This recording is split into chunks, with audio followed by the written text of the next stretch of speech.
So I think there's quite a lot that is going on here in the fantasy side, obviously. And if you can make this sound more, maybe a little bit more withdrawn. This one is more open. And this one is a little bit like from the interior, not as much exterior. So a little bit more open, yes. Yeah, you're still writing on, sorry, keep interrupting you, but you're still writing on this, which is kind of a splash of sun or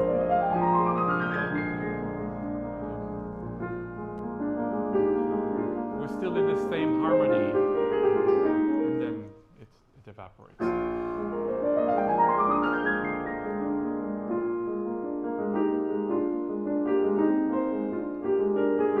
This radiates, and this one doesn't.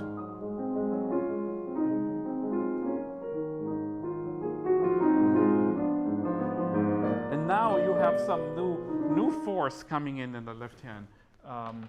Even though he doesn't write these in quarters, but I think it's worth bringing out. So the plot kind of thickens.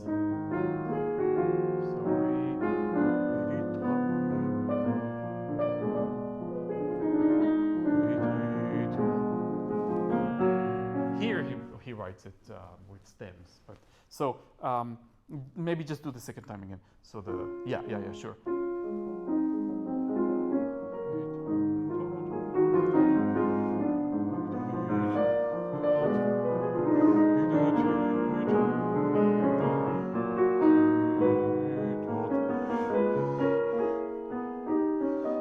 Yes, it's not a new beginning, but it gets even more complex. So some people kind of come in here softer, but I think that's a mistake. I think it's better to stay up.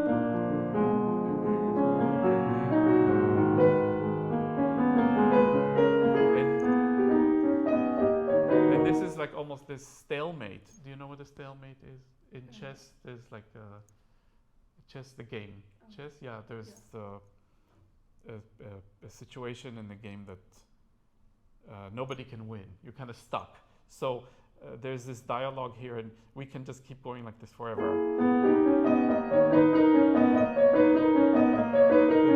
But so he gets into this inner conflict.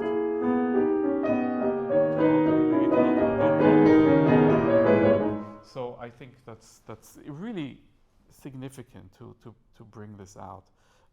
Okay, so. Maybe from the beginning of that.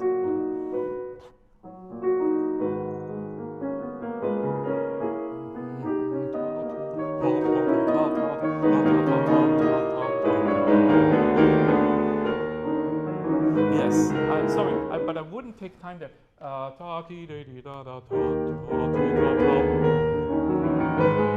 mean, maybe just at the very edge, but be careful not to change the sorry. The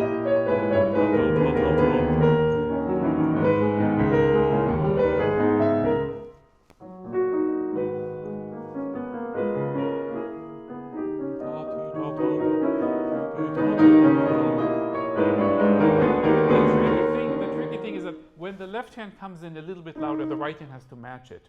And the right hand will lose because eventually the left hand is louder. It has the octaves. So we have to be careful with the balance. So careful, right hand a little bit more. But the right hand eventually does win because it has the last word there.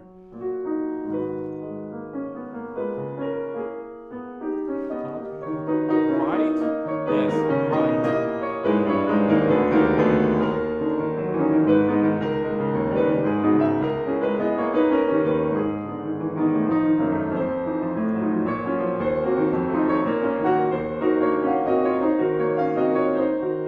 Yes, and this is one of my favorite spots in the piece because it really is obviously. And what a difference in terms of what it's saying here, as opposed to how this started. It's pretty amazing. So,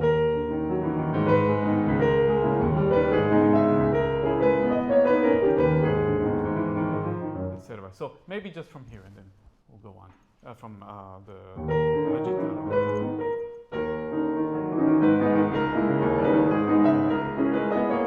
Just careful with the pedaling. Sorry. So I would come off the pedal a little bit sooner.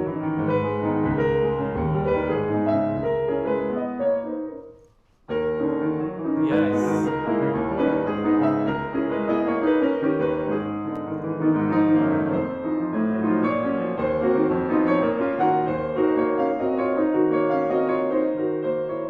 Yes, and also here,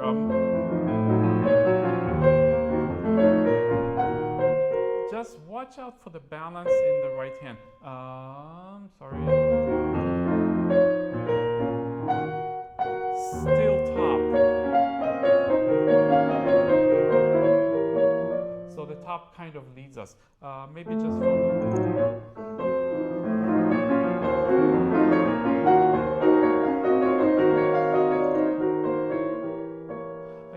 Sorry, 1 second, Lucy.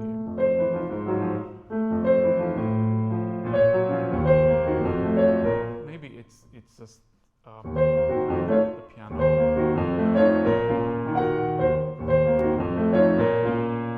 I would hold these, so it's less pedal, more finger pedal. Hold on a second. We can't do that here, obviously.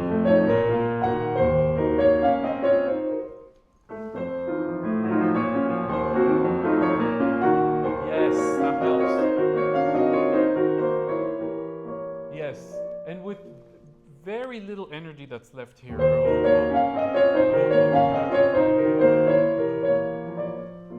Because it's all kind of in one breath.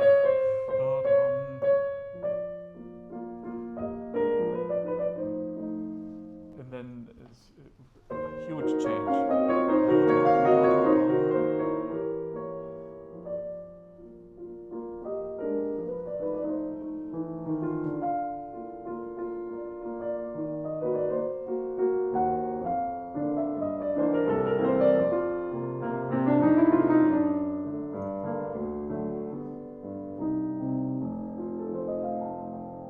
Yes, I would come back to something a little bit more.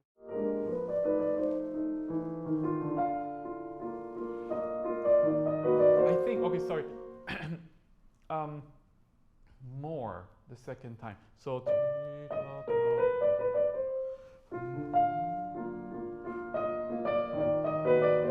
it's even more intriguing than the first time. It's saying the same thing but differently. And then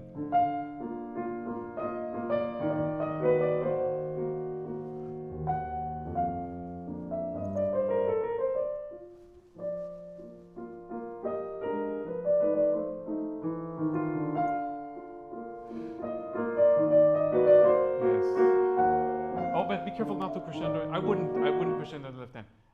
That's too risky.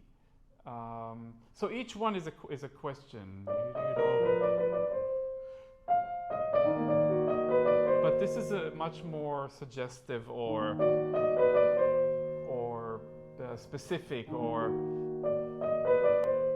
a question with a darker connotation.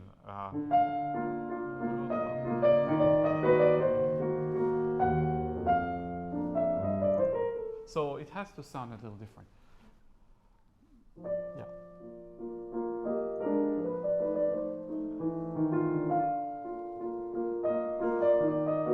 Yes, great.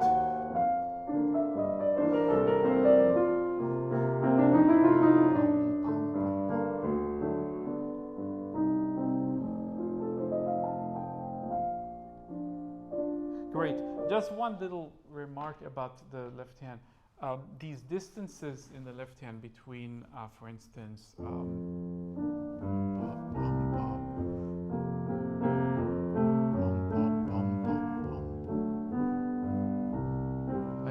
they're all kind of significant. It's feeling the space between these notes. So I feel a certain energy between and on top of that, Chopin was such a polyphonic composer. There's always more than one voice.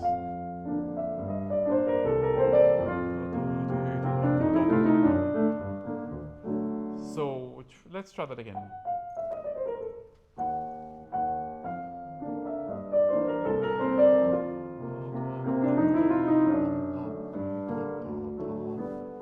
Be aware of the harmony.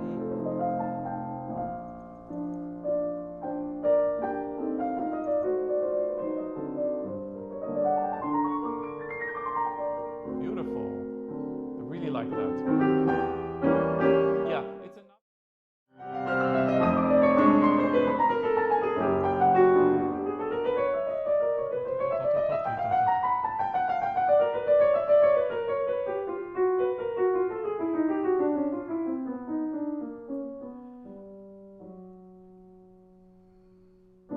You almost have to feel like you're singing here, and your life is dependent on it. It's. I'm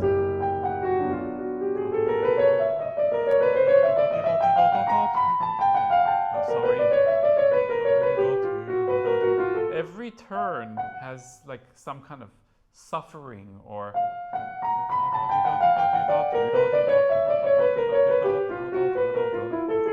It's so twisted.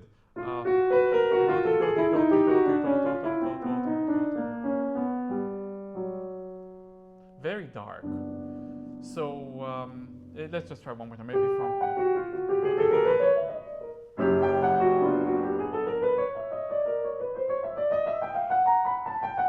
I think that's kind of more of a peak. Also the way Chopin is using chromaticism here.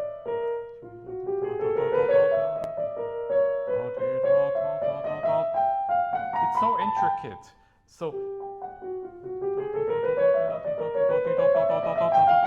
Sorry. Feel every turn. It's kind of torturous.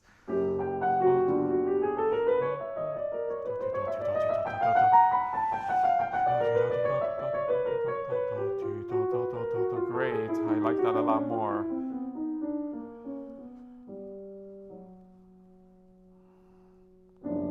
And the most bizarre chord in the piece, I think. Especially when it's superimposed on this. Well, I would hold it just because it's even more bizarre. But yeah, he didn't ask for that. But it's like shutting this F down. 1, 2, 3, and then the F comes back into focus. So think of it as otherworldly, or something that an orchestra can maybe produce. This kind of sound. It doesn't have focus, so it's not. I mean, you didn't play like that. It's not a melody, but it's more.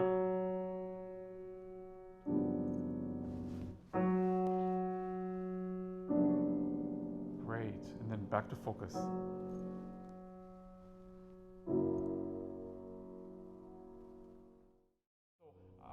Keep that in mind, and when you have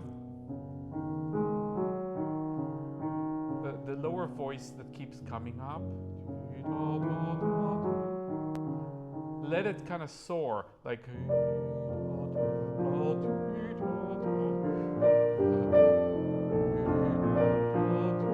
Sorry.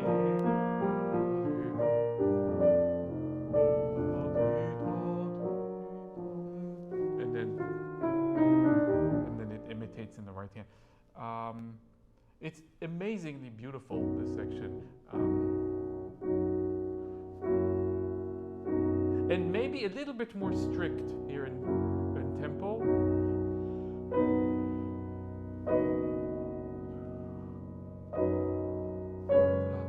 This is orchestral. So we go from the soloist before and orchestra. And this is still orchestra. So I don't see the orchestra taking that kind of time here. This trill is just an effect. And this kind of emerges. So maybe just once more.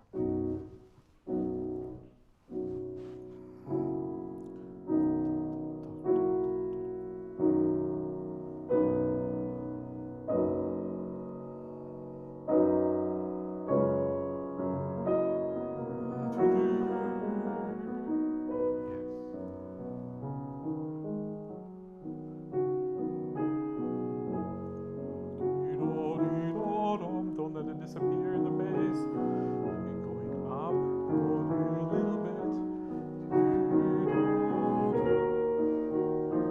Everything moves forward. Careful with the middle. Careful with the middle. Not too much middle. Floating above the harmony.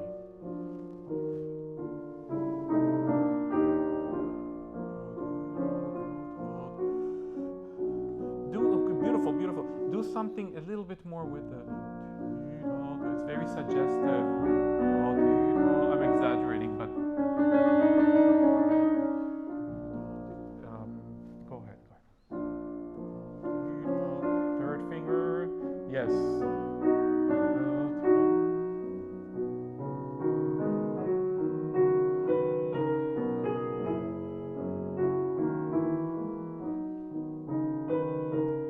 What's interesting here is that he wrote sempre piano here. So we just went to this another transition, right? Harmonic transition. And then I think we need to get out of the way.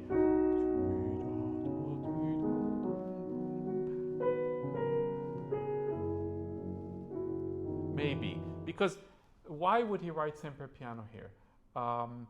He reminds us of that. Because I think we've come full circle. We started in B major, and he brings us back to B major. We heard this already, this harmony. But we haven't heard this before, and I think it kind of clears the air for that. So do you mind just going the transition? The bar before, yeah.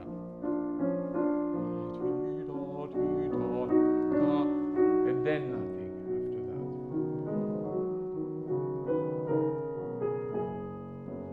after that. A tiny bit, okay, beautiful, but a tiny bit more. So between the B and the A. So it's not spoken to carelessly, if you will. So it's kind of.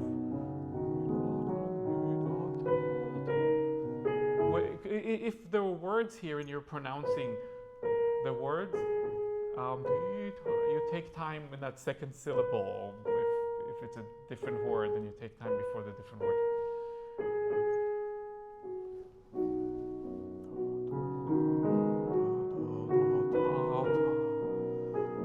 Yeah, you're speaking about something that is very important to you, that you love. This is almost like a love poem or something. So you don't want it to kind of go by too fast.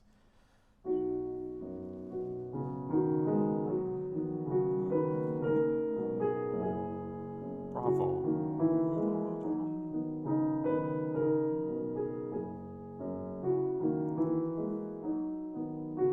Yes, and when it's repeated, I don't believe that every time something repeats in music it has to be different necessarily. But here, it's clearly same words, not the different words, if this was a poem. So.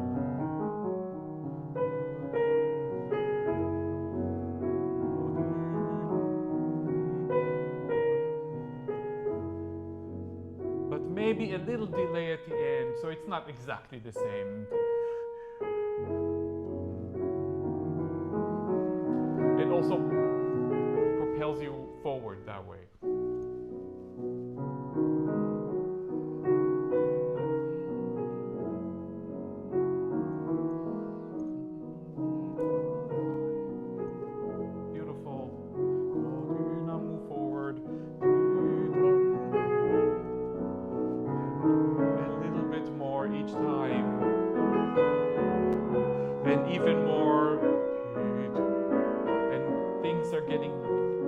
darker and everything gets ruined. Yeah. It was an idyllic moment in time, and then it just falls apart. This whole thing from here, and the starkness of the chromatic in everywhere. It's chromatic everywhere. In the bass, in the middle, well, not in the top. That's about it. And then again, these kind of almost dissonant chord. So wow, it's really an extraordinary moment. So can you just go from just when things are about to change?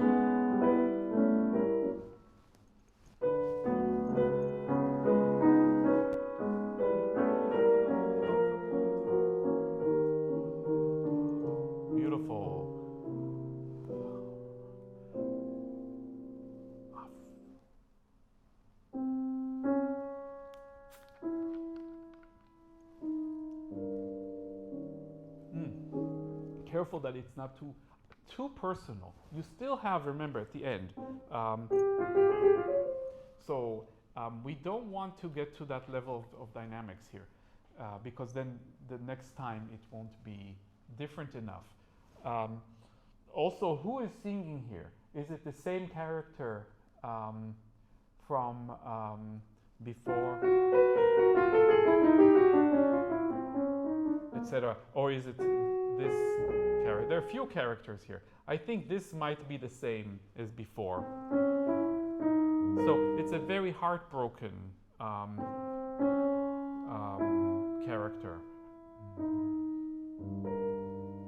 that went through quite a bit of suffering before. So let's assume it's the same. So again, chromaticism. Sorry.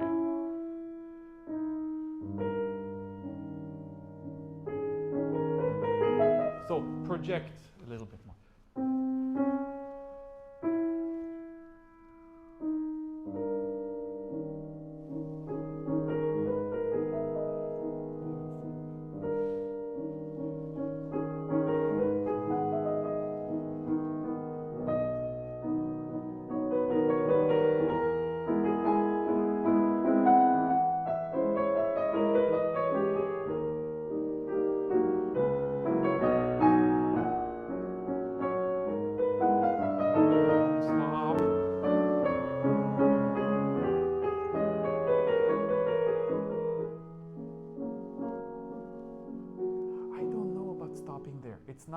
Not yet over.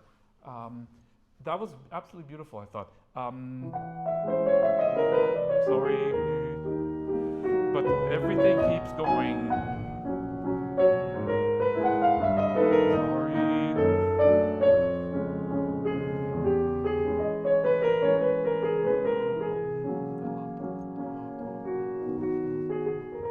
Sorry, etc. So maybe just go from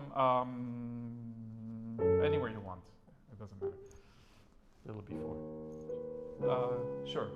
Wherever you're starting. Yes.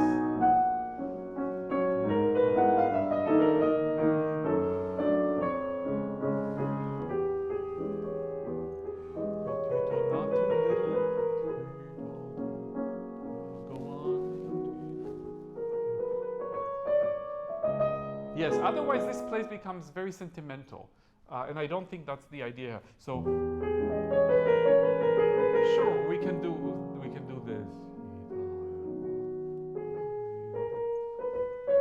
But I think it cheapens it.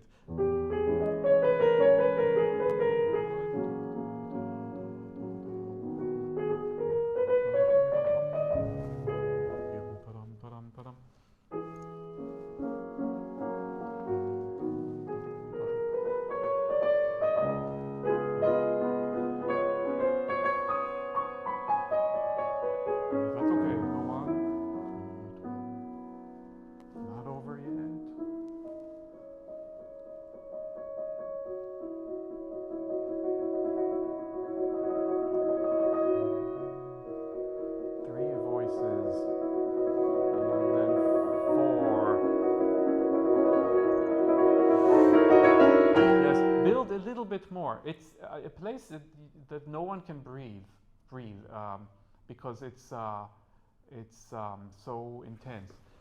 Going from one voice to two, three, and then. So I think at the end of that bar, just careful. Sorry. Just one more thing about that. It's a very vocal effect, and I can't sing, but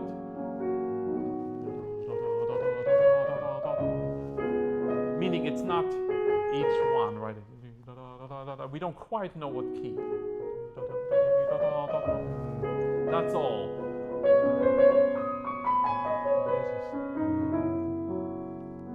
So maybe we should just go from there. Yeah.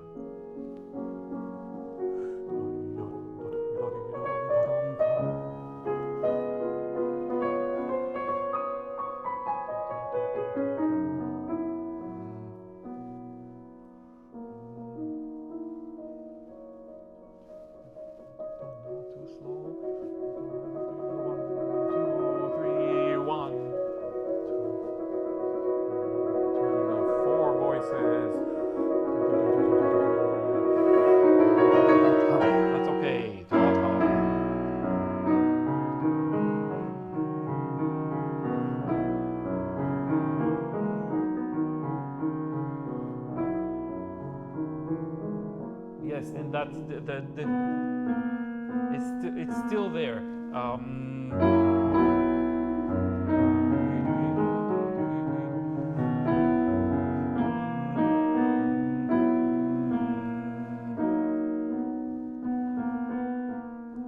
So I think don't run away from it.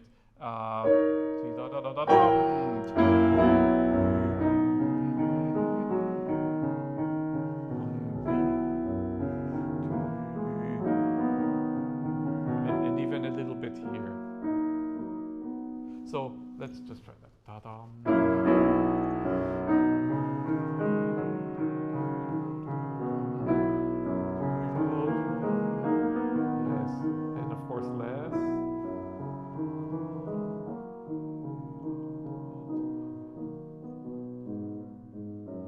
But closure, we need closure here.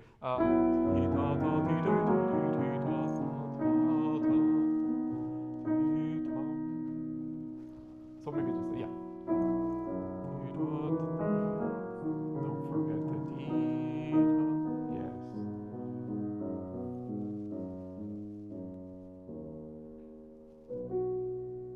And this time, it's stark.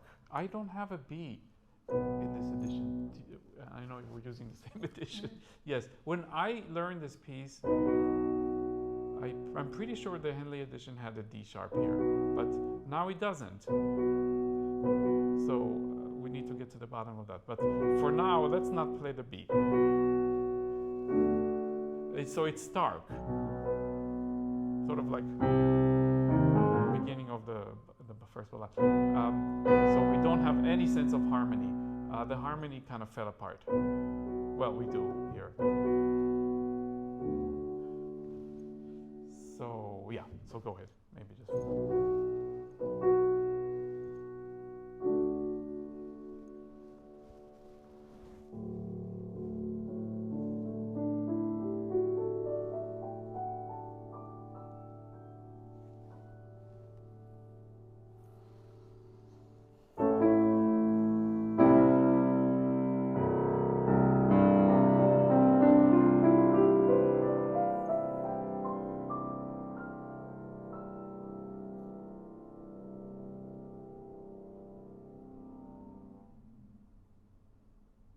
So the question is, why does Chopin come back to this here?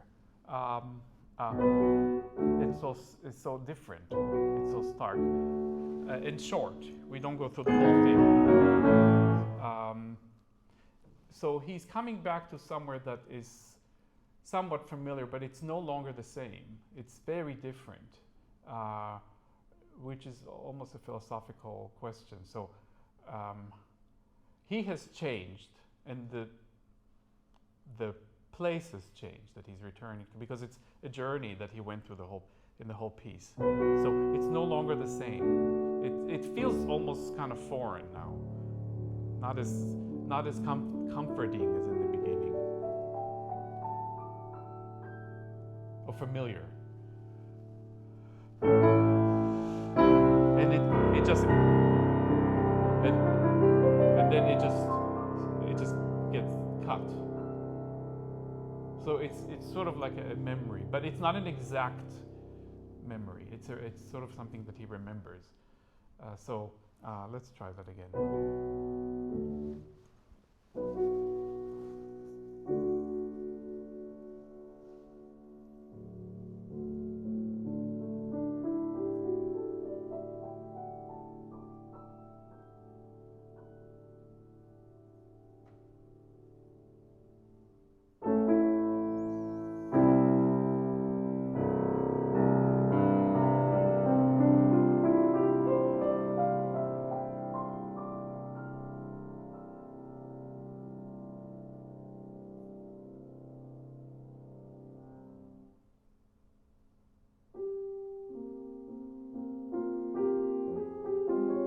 And that's also something that he remembers from the past, and it's also totally different.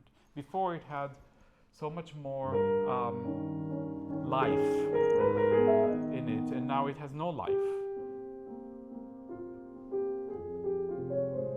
It's just kind of like a fleeting memory of something that happened, but the energy level is very low.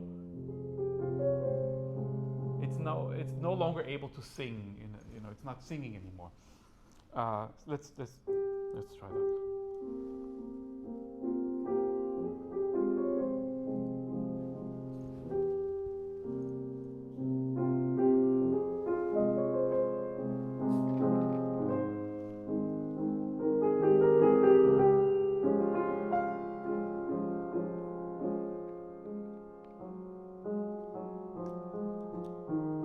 Yeah, good.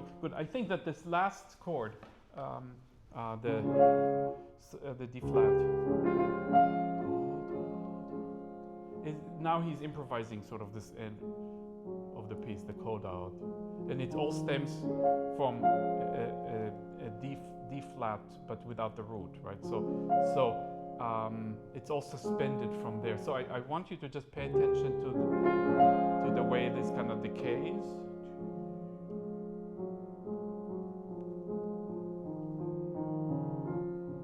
And then turns into something else.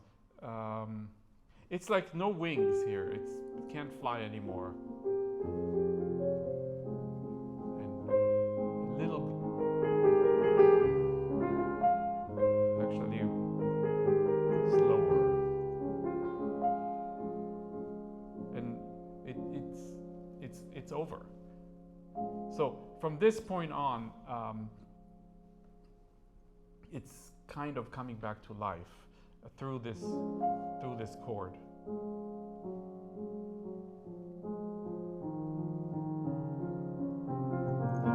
So maybe just from there again.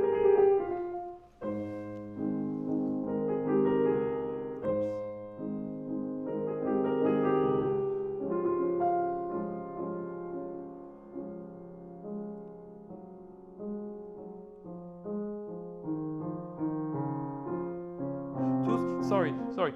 I like it, and I don't care if it's pedaled well or not. I don't think it matters so much.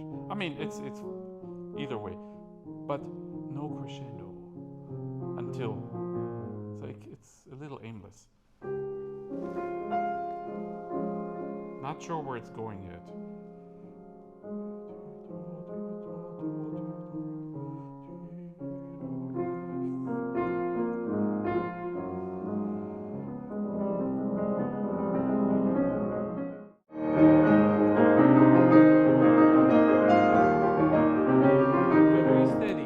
Because you still have the giant, right? The last page, very steady. I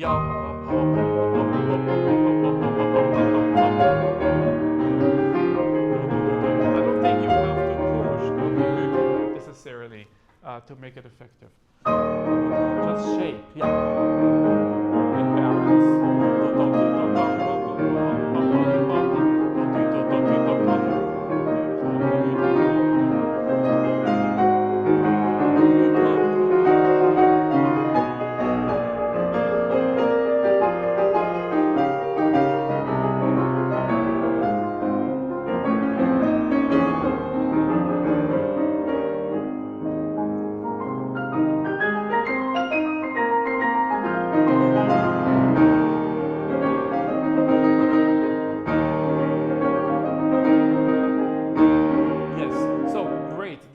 This was very effective.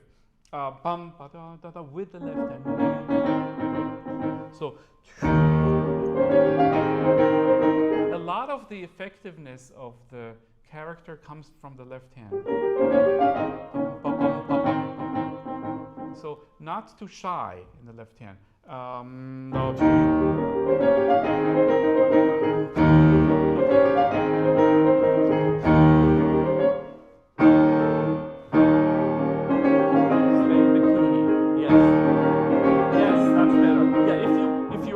On top of the key, it's harder. Stay a little tighter. It's not the place to be too loose. Yes. Okay, be careful. Now it's too much. Still the top.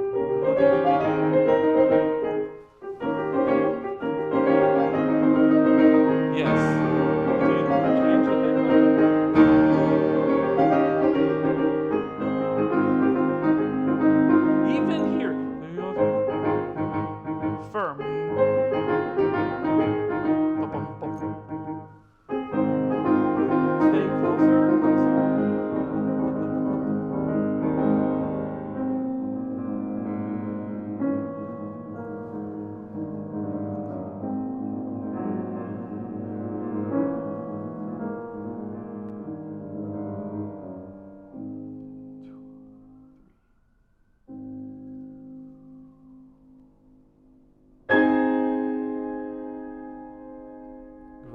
So even on the last chord we have, it's a hopeful chord because there's no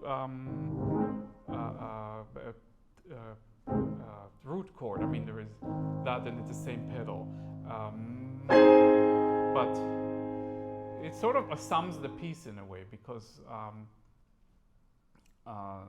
he gives us hope, but he doesn't give us at the end, which Vladimir Horowitz did in his recording, and I don't understand why he did that. There is a recording of him playing this live, and he plays this loud, but it just kind of changes the whole piece, I think.